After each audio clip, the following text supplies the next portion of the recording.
In May 1938, Hitler was desperate to find the Holy Grail. He believed it would bestow more power upon him, and that with it he could overtake anyone.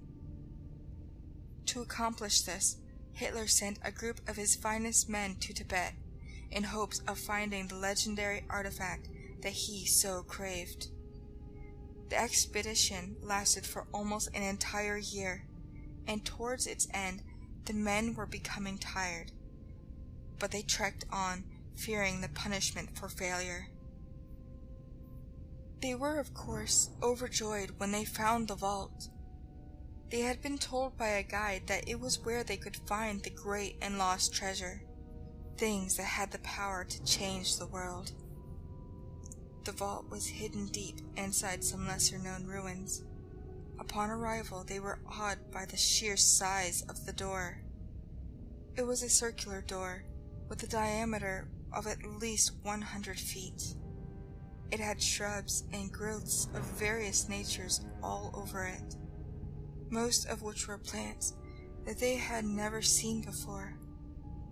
The troops spent several hours removing the plant life so the vault could be opened.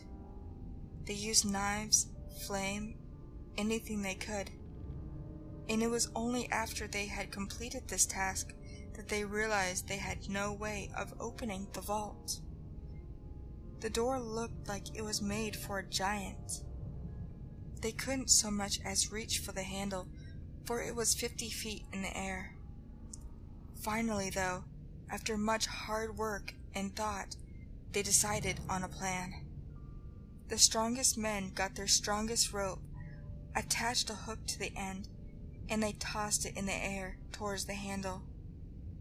Managing to wrap it around the handle was difficult, but they eventually succeeded. It took 10 men to make it even budge, and 20 to really get it moving, but they managed it. They got the vault open as they intended. Upon opening it, they sent in a small 3-man team to try and scope it out. They entered with high hopes of something, anything, to bring back to Hitler. They feared him more than anything, which was most definitely a mistake. After 3 hours, they began to worry for the safety of their reconnaissance squad. But before more men could venture in, they heard a screaming, like that of a madman. One of the men ran out of the vault. He was screaming, laughing, and covered in blood. They questioned him, but all he would tell them is that he had made sacrifice for the great old ones. After some debate, the remaining men entered the vault. They cautiously walked through what seemed like an ancient city, full of statues and giant beasts, some resembling squid, but with more human features added on. In the center of the city was a large platform with stairs leading up to it. There was, in the center of this platform, a book. The binding and pages were odd in texture, almost like flesh. The words in the book seemed odd and foreign, not like anything they had ever seen before. And the cover almost looked like it had a face.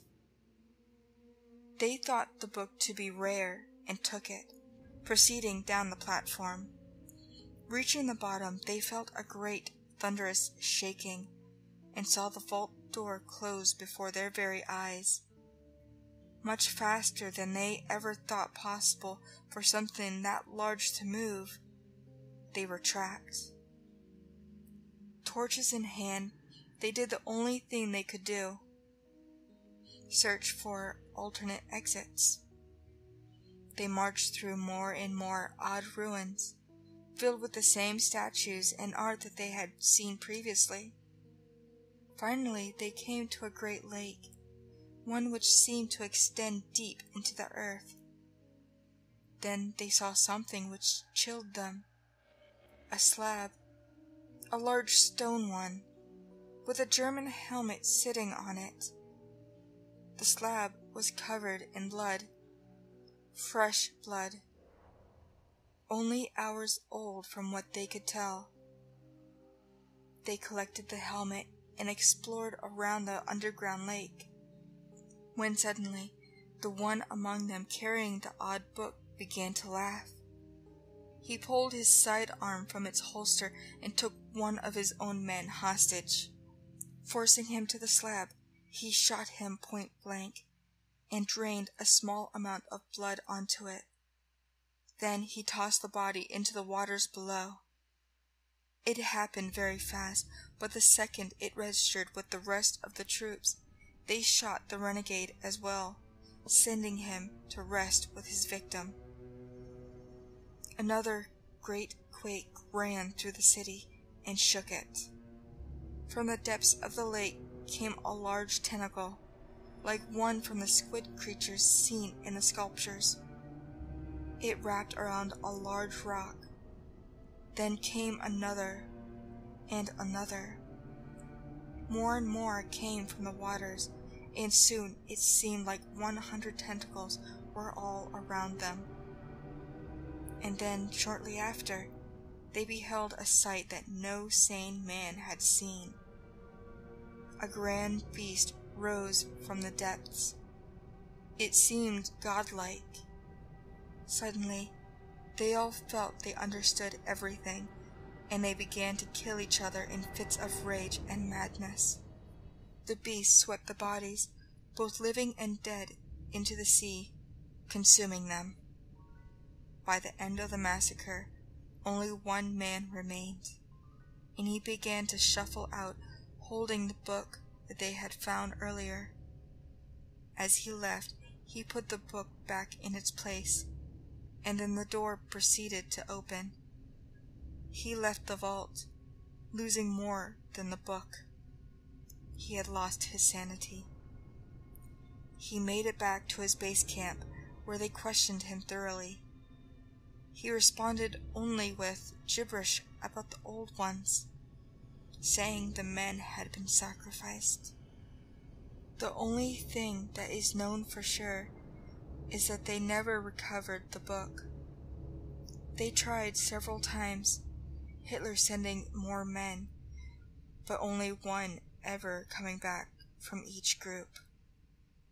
All of which were mad, all spoke in gibberish, and all praised the old ones.